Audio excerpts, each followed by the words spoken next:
안녕하세요. CBRE 리서치팀의 최수혜입니다. 금년은 코로나 엔데믹이 오면서 또 동시에 금리 인상, 물가 상승, 그리고 여러 공급난 등이 가속화되면서 불확실성이 상당히 많이 높아진 시장입니다. 그래서 기업들은 또 다양하게 여러 재정적이라든지 생산성 그런 압력에 처해 있을 것이라고 생각이 되고요. 또 시장에 대한 우려도 커지실 거라고 생각이 됩니다. 그래서 이러한 상황 속에서 또 기업들이 비용 절감을 한다든지 또는 근무 환경을 그렇기 때문에 어떻게 더 효율적으로 구성한다든지 하는 관심이 높아질 것이라고 생각이 되는데요. 그래서 저는 오늘 서울 오피스 임대차 시장의 지금 현황 그리고 또 이런 현황 속에서 임차인들이 어떤 임대차 전략을 좀 고려해 주시면 좋을지 이런 부분에 대해서 발표를 준비해 보았습니다.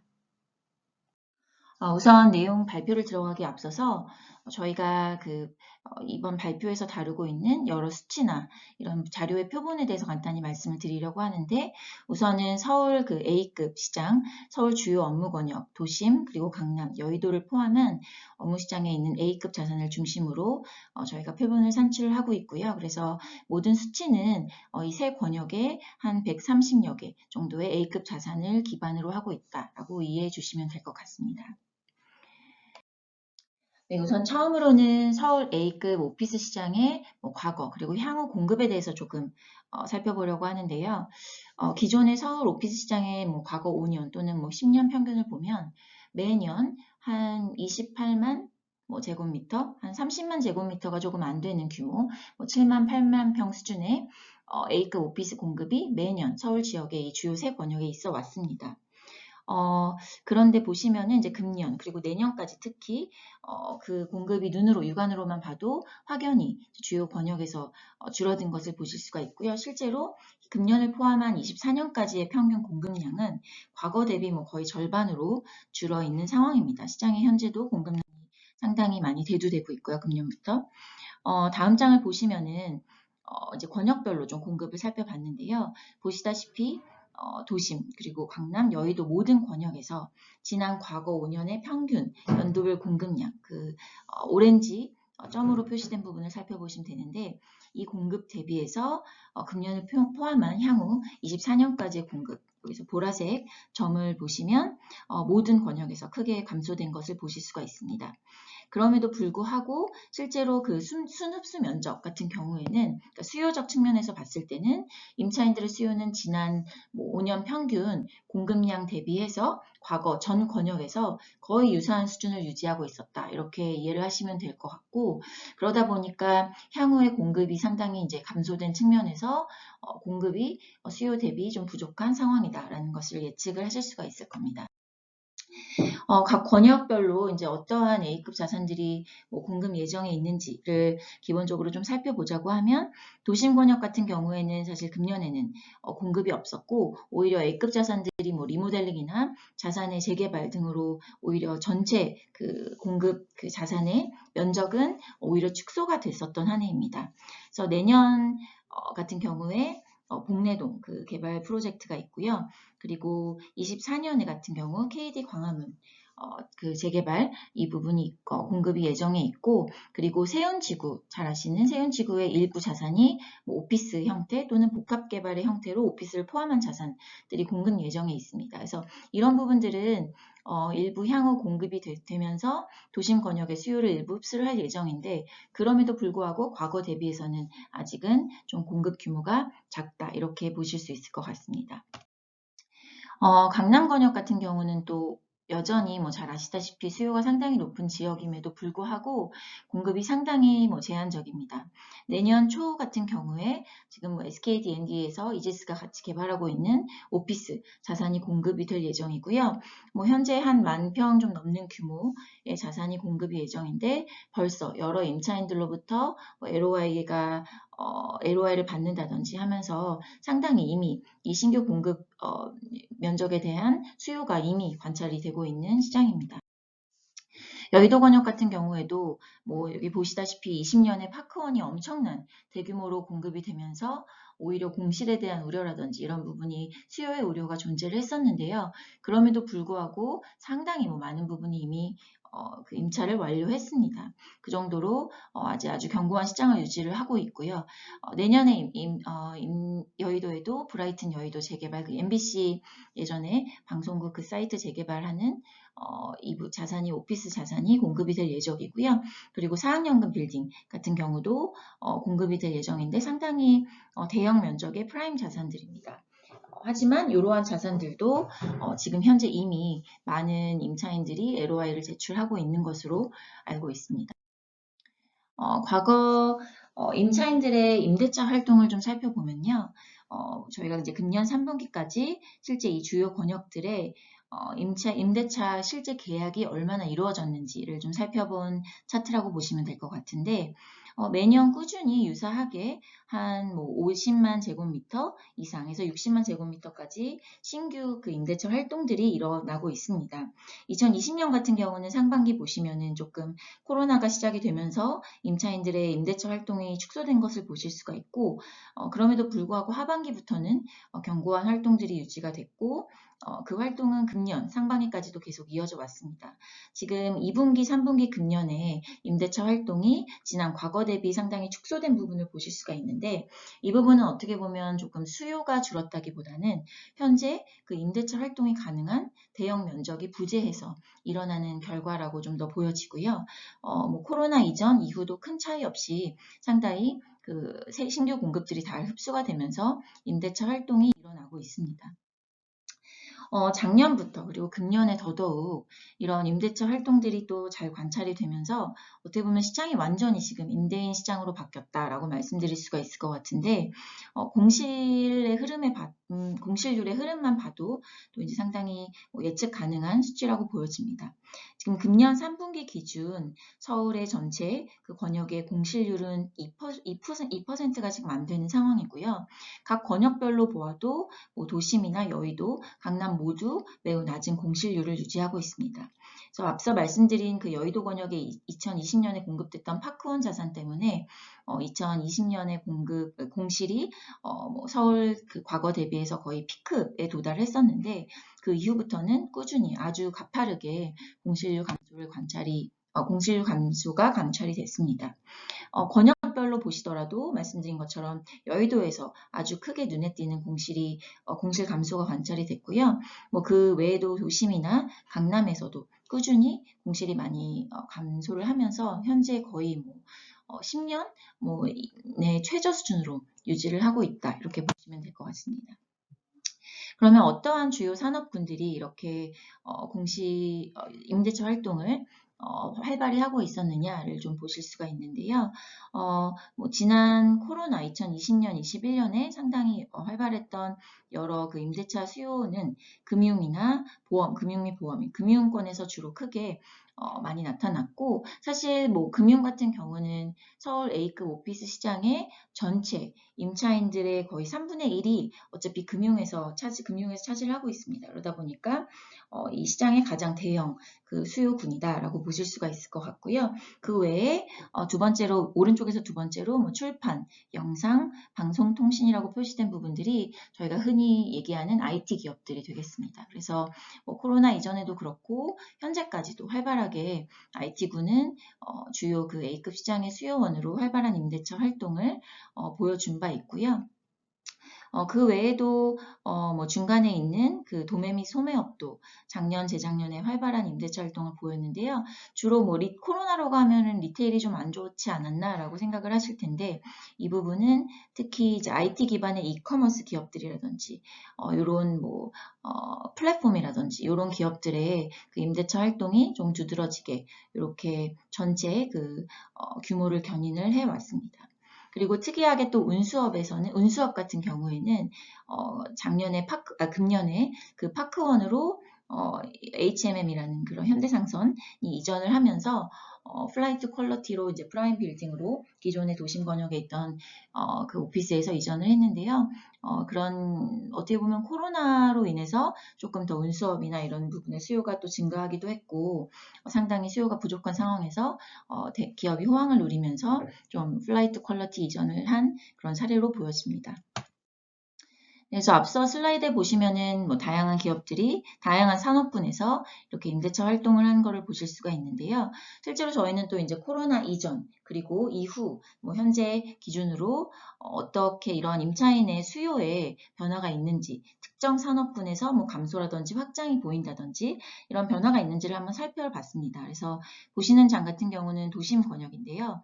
우선 2019년 코로나 직전 해에 대비해서 작년 말 기준으로 임차인 수요, 그 A급 오피스에 임차해 있는 여러 기업들을 산업군별로 이렇게 묶은 것인데 큰 변화는 보시다시피 보이지 않았습니다.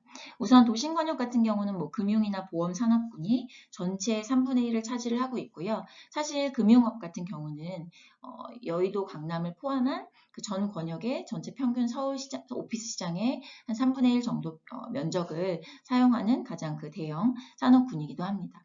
그리고 이 뭐 전문과학 보시면은 2019년 전 대비해서 전문과학 및 기술 서비스업 또는 뭐 도소매 이런 부분들이 조금 일부 증가를 보인 것을 보실 수가 있는데 실제로 뭐 법무법인이 강남에서 도심으로 좀 이전하는 움직임이나 이런 부분들에 기인한 것이 상당히 많고 뭐 특별히 코로나로 인해서 어떤 특정 산업군이 대규모 확장을 한다든지 축소를 한다든지 이런 부분들은 보이지 않았다. 이렇게 이해해 주시면 될 것 같습니다.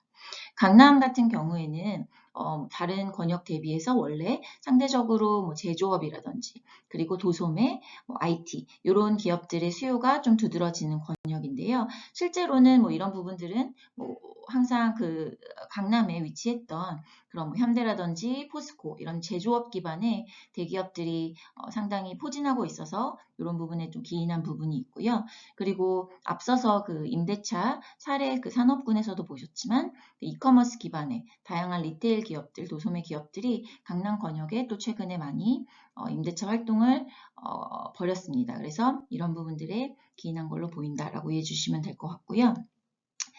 또 강남 권역도 유사하게 19년 그 코로나 전 대비해서 전체적인 산업군의 비중의 변화는 크게 관찰되지 않았다. 이렇게 보여집니다. 여의도도 마찬가지인데요. 잘 아시다시피 여의도는 워낙 금융이나 금융권에서 거의 절반 이상의 A급 오피스 면적을 이미 사용을 하고 있고요. 그 수요 부분은 그 비중은 일부 조금 소폭 증가하는 추세를 보였습니다. 그 외에도 뭐 제조업이라든지 서비스업 이런 비중에서 큰 변화는 없었고 전반적으로 그 서울 전체의 A급 오피스 시장을 봤을 때는요. 이러한 뭐 특정 산업군의 비중의 변화는 크게 관찰되지 않았고 수요적 측면에서 거의 유사하게 견고하게 유지됐다 이렇게 보여지고 또 이런 부분은 아무래도 그 이 시장의 특성상 또 국내 기업의 비중이 상당히 높은 점 그리고 그 국내 기업 중에서도 또 대기업 계열사라든지 대기업 비중이 상당히 높으면서 뭐 코로나 같은 이러한 시장의 악재 속에서도 좀 이런 잘 버텨내지 않았나. 그래서 큰 이전이라든지 뭐 임차인의 이탈은 없었다. 이렇게 좀 이해가 되고 있습니다. 우선은 이제 서울 그 주요 권역 저희가 주요 커버하는 지역이기도 한데 이런 부분에 이제 공급이 좀 제한적이다 보니까 저희가 다른 뭐 판교라든지 뭐 최근에 대두되고 있는 성수 그리고 마고 또 그 외에도 잠실, 용산 등 이렇게 다양한 시장들을 좀 살펴봤습니다. 그래서 향후에 어떤 이런 서울에 있는 서울에 지금 부족한 공급을 조금 해소할 만한 대형 공급이나 이런 부분들이 타 권역에 존재하는지를 봤는데 보시다시피 뭐 2024년까지 판교 그리고 마곡에 좀 공급이 있어 보이는 것을 보실 수가 있습니다. 근데 실제로 살펴보면 판교 같은 경우에 이제 매년 있는 예정된 공급은 거의 기업들이 사옥을 자체 개발하는 이런 부분이다 보니까 아무래도 임대형 그런 면적에 대한 공급은 뭐 판교에도 여전히 부재하다 이렇게 보여지고요. 마곡 같은 경우가 지금 이제 주요 자산 운용사들이 개발하고 있는 그 원웨스트 그리고 르웨스트 이 두 개 자산이 상당히 대형 면적으로 2024년에 공급 예정에 있어서 어쩌면 이제 이때까지 서울 그 주요 권역에 이런 모자란 공급을 조금 해소할 수 있는 그런 지역이 되지 않을까 이렇게 보여집니다. 공유 오피스 같은 경우도 실제로 뭐 확장 활동들이 계속 눈에 띄고 있는데요. 보시다시피 뭐 기존에는 아무래도 좀 주요 권역들을 위주로 많은 그 확장 활동을 펼쳤다면은 작년 그리고 올해까지는 보면 이제 이런 주요 권역 외에 있는 기타 권역 들의 많은 확장 활동들을 지속을 하고 있었습니다. 그래서 그 이 표는 보시면은 매년 신규로 오픈한 그 지점의 수를 그 바로 표시한 것으로 이해해 주시면 될 것 같고요. 그러니까 매년 거의 뭐 한 15개에서 20개의 신규 센터를 주요 운영사들이 오픈을 하고 있다. 이렇게 이해해 주시면 될 것 같고 그 위에 있는 동그라미는 이제 누적 수를 점포수를 나타냅니다. 그래서 최근에 아무래도 도심이나 강남, 여의도 같이 이 서울 주요 권역, 특히 A급 오피스 같은 경우에는 아무래도 잔여 그 면적이 없다 보니까 최근에는 이제 기타 권역 그리고 기타 권역이나 주요 권역의 또 B급 자산들 중심으로 일부 확장들이 많이 관찰이 되고 있었습니다. 그래서 앞서 말씀드린 뭐 공유 오피스나 또는 이 공유 오피스 운영사를 포함한 다양한 산업군 의 임차인들은 코로나에도 불구하고 현재까지도 활발하게 임대차 활동을 하고 있는 것으로 보이고요. 실제로 거기에 또 공급난까지 가중이 되면서 수요가 상당히 부족한 상황입니다. 저희가 코로나 때 가장 많이 들었던 그 질문 중에 하나가 이렇게 재택근무를 하고 있는지 그리고 재택근무 때문에 실제 오피스 수요가 감소하지는 않을지 또 향후는 어떨지 특히 임대인 들의 이런 부분에 대한 우려가 이제 상당히 증가를 했었는데요. 아직까지는 서울 오피스 시장에서 뭐 이런 재택으로 인한 수요의 감소가 관찰되지는 않고 있었습니다. 그럼에도 불구하고 저희가 최근 진행했던 그 임차인 대상으로 진행했던 설문조사를 보면은 작년에 대비해서 더 많은 임차인들이 향후에 이렇게 재택근무를 계속 유지하면서 사무실도 유지하지만 재택도 같이 유지하는 혼합 형태로 좀 근무를 하겠다. 재택을 해보니까 직원들이 선호하더라. 이런 응답들이 좀 일부 증가한 것을 보실 수가 있습니다. 그래서 아무래도 이런 유연근무제라든지 또는 재택 근무할 수 있는 환경을 준다든지 이런 부분들이 좀 더 확대될 것으로 보이고요. 실제로 또 어떤 측면으로는 공급이 워낙 부족한 상황에서 실제로 오피스를 좀 더 효율적으로 유지하는 방안으로도 이렇게 재택 근무를 조금 차용해서 하이브리드 형태로 운영하는 이런 기업들이 증가할 것으로 저희도 전망을 합니다. 실제로 그래서 저희가 출퇴근 시간에 주요 이 권역의 주요 그 지하철역에 출근 시간에 하차 인원 수치를 좀 산출을 해봤는데요. 아직까지도 코로나 이전 2019년 대비해서 뭐 여의도를 제외하고는 강남이나 도심도 아직까지 그 2019년 대비해서는 아직도 감소된 그 수치를 좀 나타내고 있었습니다. 그래서 2020년, 21년을 거쳐가면서 일부 조금씩 계속 증가는 하고 있지만 코로나 이전 대비해서는 아직도 출퇴근 인원이 기존 대비보다는 좀 작게 나타나더라 이렇게 보실 수가 있고요. 여의도 같은 경우는 거의 뭐 큰 변화는 없어 보이는데 사실 그 기간 동안에 여의도에는 뭐 기존 공급 대비 엄청난 규모의 그 대형 자산들의 공급이 있어 왔기 때문에 이런 부분들이 조금 그 변화를 적게 하지 않았나라는 요인으로 보여집니다. 그래서 출퇴근 인원이 코로나가 끝나면서 회복을 하고 있지만 아직도 좀 주요 기업들에서 이런 하이브리드 형태의 모델을 시택을 하면서 인원의 그 사무실을 이용하는 인원의 전체 인원수는 소폭 감소해 보인다. 이렇게 추정을 할 수가 있습니다. 그래서 이렇게 앞서 말씀드린 여러 상황들을 좀 종합을 해보면 공급난은 지속이 되고 있고 그리고 또 그러면서 수요는 이제 꾸준히 또 유지가 되고 있고 그러다 보니까 이런 부분들이 또 임대료의 상승으로 이어지고 있습니다. 그래서 임대인 시장으로 변모를 하면서 임대인들이 특히 그 실질 임대료 여기 점선으로 보이는 실질 임대료 명목 임대료에서 렌트프리나 이런 임차인들한테 주는 이 인센티브를 제외한 실제 금액인데 이런 부분들의 그 상승이 아주 가파르게 전 권역에서 관찰되는 것을 보실 수가 있고요. 특히 뭐 작년 말 기준으로 저희가 A급 오피스 시장에서 평균 임차인에게 임대인이 지급하는 렌트프리가 1년에 뭐 2개월, 2개월에서 3개월 사이 정도라고 추정을 했다면 현재는 2개월도 훨씬 안 되는 1개월 반 정도의 평균 수치를 좀 확인을 할 수가 있었습니다. 그래서 실제로 이런 부분들이 전체 그 실질 임대료의 상승으로 야기가 됐고 여러 그 임차인들의 또 어떻게 보면은 비용 부담으로 이어지고 있는 상황입니다. 실제로 이런 임대료의 급증으로 인해서 여러 권역에서 이러한 사유로 또 이전하는 사례들도 시장에서 관찰을 하고 있는데요. 어떻게 보면 임차인들이 또 좀 더 효율성을 제고를 하면서 이전 활동을 검토를 하고 있는 것으로 보여집니다. 그래서 최근에 저희가 금년에 주요 또 이전한 사례들을 좀 살펴봤는데 거의 임대료가 가장 앞서 보신 것처럼 높은 강남 지역에서 타 권역으로 또 도심이나 특히 여의도 권역으로 이전한 사례들이 상당히 많았고요. 또 기존에 그럼에도 불구하고 기존에 있던 자산에서 좀 더 타 권역에 강남 권역에서는 예를 들어 높은 임대료나 여러 부분들을 감안해서 A급보다 조금 못 미치는 수준의 자산에 있었다면은 신규 권역으로 이전을 하면서 조금 이런 부분들을 프라임이나 A급 자산으로 이전을 하면서 플라이트 퀄리티 이전도 같이 검토하는 그래서 내부적으로 효율성이나 또는 직원들의 복지라든지 여러 업무 환경 부분에서는 효율성을 이제 최대한 극대화하면서 다른 권역으로 이전하는 이런 움직임들도 실제로 상당히 예전 대비 많이 관찰이 됐습니다. 그래서 또 어떠한 하나의 임차인 전략으로 관찰이 됐다 이렇게 볼 수가 있을 것 같습니다. 앞서 말씀드렸던 그 권역별 가파른 임대료의 그 상승이라든지 또는 특히 광남 권역에서 너무 높아진 임대료로 인해서 타 권역으로 좀 더 좋은 조건으로 이전을 검토하는 임차인들의 사례를 또 말씀을 드렸는데요. 이런 여러 부분을 종합했을 때 금년에 서울 오피스 시장의 임대료는 작년 대비 거의 20% 이상 상승할 것으로 전망을 하고 있습니다. 실제로 전례 없는 수준의 상승이고요. 3분기까지 이미 17%, 18% 정도 상승이 관찰이 됐습니다.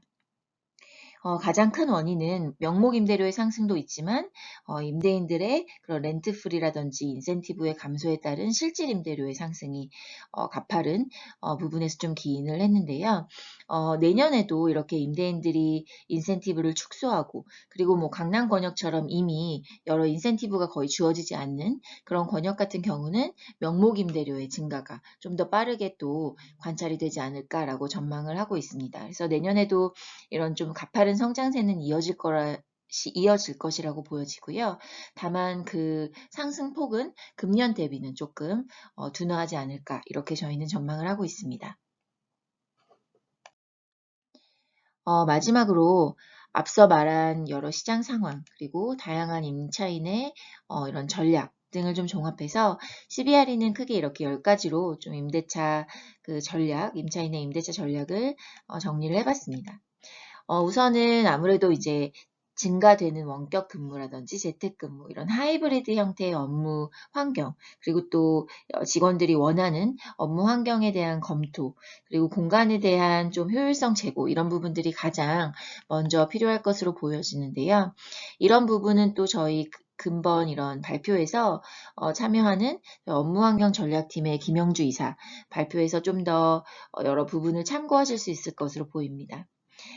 또 그 외에 경영진이 어떤 방향을 채택하고 있는지, 시장에서 우리가 가용할 만한 인력이 어느 정도인지, 지속 가능성, ESG 이런 부분들을 또 기준을 고려해서 여러 가지 통합적인 전략을 도입을 하고 그리고 사옥에 대해서 사실 임대차뿐만이 아니라 직접 개발을 검토한다든지 또는 기존에 가지고 보유하고 있던 사옥을 매각하면서 세일 앤 리즈백을 검토해 본다든지 하는 여러 가지 전략들을 조금 검토해서 효율성 제고를 도모를 할 수가 있을 것 같고요. 또 이런 부분이 현금 흐름을 개선하고 재무 건전성을 강화하는 이런 효과를 또 나타낼 수 있을 것으로 보여집니다.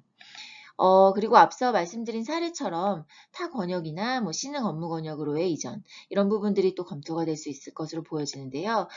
이를 또 지금 현재 또 공급이 많이 부족한 상황이기 때문에 아무래도 임차인들은 이런 검토 전에 기존 임대차 계약 만료를 훨씬 앞두고 충분한 기간을 두고 이전 기회를 검토해야 될 것이고요. 또 뭐 선임대, 준공이 아직 안 된 이런 자산들에 대해서 조금 임대차 계약을 빠르게 결정을 해주면서 일반적인 관례에 대비해서 인센티브나 이런 부분들을 최대한 받을 수 있는 부분을 극대화해서 유리한 조건을 확보할 수 있도록 조금 하는 부분도 전략적으로 검토 가능할 것이라고 보여집니다. 그리고 이 외에도 뭐 거점 오피스나 공유 오피스를 활용하는 방법, 그리고 사무실 내에서 뭐 재생에너지나 이런 효율성적인 측면에서 조금 검토하고 또 운영 비용을 절감하기 위해서 여러 방면으로 고려하는 부분, 그리고 시설 관리 시스템도 조금 스마트한 이런 운영 그런 관리 방법을 도입한다든지 이런 여러 가지 방법을 고려하실 수 있을 것으로 보여집니다. 그리고 마지막으로 이렇게 기업 전사적인 그런 관점에서 뭔가 부동산 운영 모델을 조금 시스템화하는 이런 부분들 또는 전문가의 조언을 받는 아니면 전문적인 관리를 받는 도입하는 부분을 고려하실 수가 있을 것 같고요.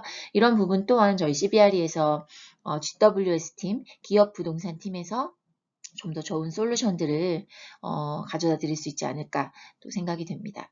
그래서 오늘 제 발표가 조금 임차인 분들의 여러 전략을 고려하는 측면에서 일부 도움이 되셨다면 좋을 것 같고요. 향후에 CBRE에서 또 지원해 드릴 수 있는 부분이 있다면 언제든지 편하게 연락 주시면 감사하겠습니다. 그럼 여기까지 발표 마치겠습니다. 감사합니다.